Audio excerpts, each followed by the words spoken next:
So, yeah, take a weekend off and they decide we want to go to war. What the hell's going on here?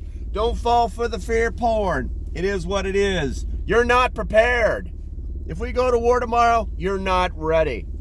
I put a TikTok video out earlier saying the same exact thing. Unless you're at an isolated compound in the middle of the woods that you can completely cut yourself off, unless you've got thousands of gallons of water stored away, unless you've got a year's worth of food, you're not ready. And here's why. There's not going to be no damn occupation. It's that easy. And if I'm wrong, none of this will matter.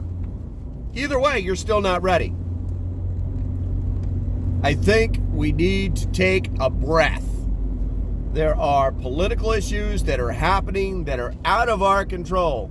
And there's nothing you can do but continue to stack it and store it and train with it. And that's it.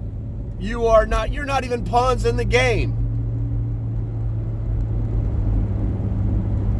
Maybe we need to spend a little bit less time watching the fear porn on YouTube and spending more time with our families, because if this bubble goes up, if things go to hell in a handbasket, you're not going to be, oh, I really wish I spent more time watching YouTube.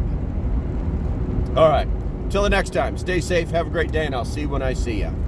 Bye-bye.